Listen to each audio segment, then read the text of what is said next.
மதுராபுரி அரசர் நிறைய புகழோடையும், அறிவோடையும், அறிவாளியான அமைச்சர்கள வச்சுட்டு நல்லா ஆட்சி செஞ்சுட்டு வந்தாராம்.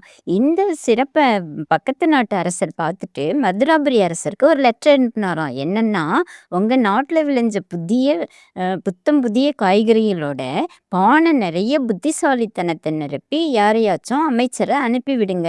அவர நான் இங்க அமைச்சராக்கிக்க விரும்புறேன்னு" சொல்லி எழுதியிருந்துதாம். உடனே மன்னருக்கு ஒண்ணுமே புரியலையாம். என்னடா இது!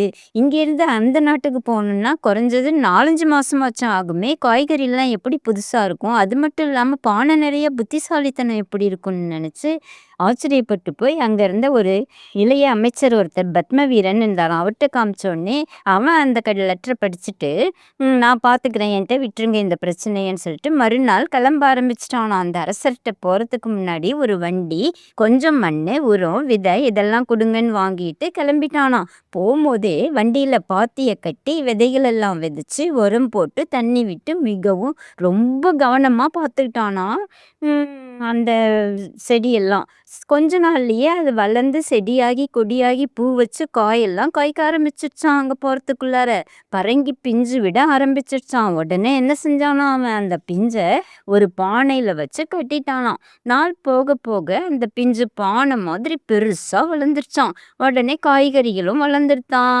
அந்த காய்கறிகள்லாம் பறிச்சுட்டு, அந்த பானைய அந்த கொடியிலேருந்து கட் பண்ணி, அத மூடி போட்டு மூடி அதையும் எடுத்துட்டு அரசர பார்க்க போறானாம். நல்ல பசுமையான காய்கறிகளோட அந்த பானை நெறைய புத்திசாலித்தனம் இருக்கு ராஜான்னு சொல்லி குடுத்தவுடனே, ராஜா ஆச்சரியப்பட்டு போயிட்டாராம். சரி நம்ம இவன சோதிப்போம்ன்னு சொல்லிட்டு என்ன செஞ்சாராம், 3 பதுமை இருந்துச்சாம் அங்க.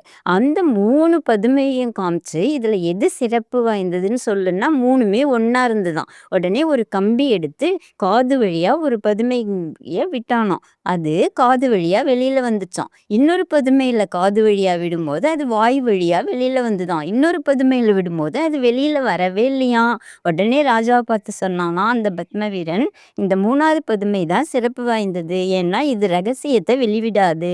இந்த 2ம் காது வழியாவும், வாய் வழியாவும் வெளிவிட்டுரும்னு" சொன்னோனே, அந்த ராஜா அவன பாராட்டி, அவனுக்கு தலைமை பதவி குடுத்துட்டாராம்.